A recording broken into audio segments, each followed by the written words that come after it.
বিশ্ব রাজনীতির দাবার বোর্ডে অবশেষে দেখা মিলেছে এক নাটকীয় মোড়ের। দীর্ঘদিনের মিত্র যুক্তরাষ্ট্রের শুল্ক ভীতি তোয়াক্কা না করে এবার সরাসরি বেইজিং এর দিকে হাত বাড়িয়েছে অটোয়া। ডোনাল্ড ট্রাম্পের বাণিজ্য হুমকিতে যখন উত্তর আমেরিকার অর্থনীতি টালমাটাল, ঠিক তখনই চীনের সাথে নতুন এক যুগান্তকারী চুক্তিতে সই করেছে কানাডা। প্রধানমন্ত্রী মার্ক কার্নির এই পদক্ষেপ কেবল একটি বাণিজ্য চুক্তি নয়, বরং হোয়াইট হাউসের জন্য এক কড়া রাজনৈতিক বার্তা, যেখানে পরিষ্কারভাবে লেখা রয়েছে পরিবর্তিত বিশ্বে কানাডা আর কেবল ওয়াশিংটনের মুখাপেক্ষী নয়।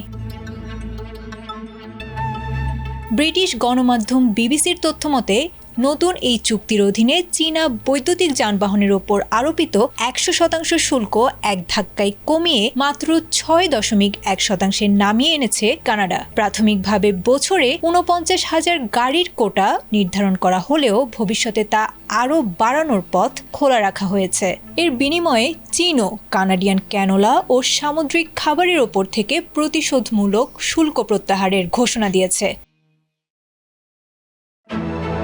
প্রধানমন্ত্রী মার্ক কার্নি এই সম্পর্ককে অভিহিত করেছেন কৌশলগত ও বাস্তবসম্মত বলে। তার মতে, ট্রাম্প প্রশাসনের অধীনে মার্কিন নীতি যখন অনিশ্চিত, তখন চীনের সাথে এই সম্পর্ক পুনর্গঠন কানাডাকে নতুন বিশ্ব ব্যবস্থায় রাখবে শক্ত অবস্থানে।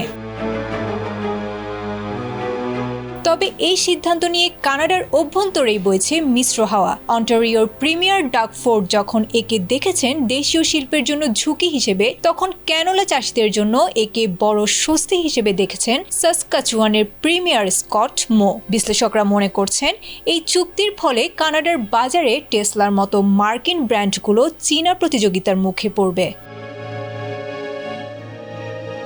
এদিকে হোয়াইট হাউসের ভেতরেও এই চুক্তি নিয়ে দেখা দিয়েছে বিভক্তি, যেখানে মার্কিন বাণিজ্য প্রতিনিধি জ্যামিসন গ্রিয়ার একে সমস্যাজনক বলেছেন, সেখানে ট্রাম্পের প্রতিক্রিয়া বিস্ময়করভাবে ইতিবাচক। সব মিলিয়ে ইউএসএমসিএ বাণিজ্য চুক্তি যখন হুমকির মুখে, তখন অংশীদারিত্বের বৈচিত্র্য বাড়িয়ে অর্থনৈতিক স্থিতিশীলতা রক্ষায় কানাডার এই চীন নীতি বিশ্ব অর্থনীতিতে তৈরি করেছে এক নতুন সমীকরণ। আয়েশা আক্তার, এটিএন বাংলা।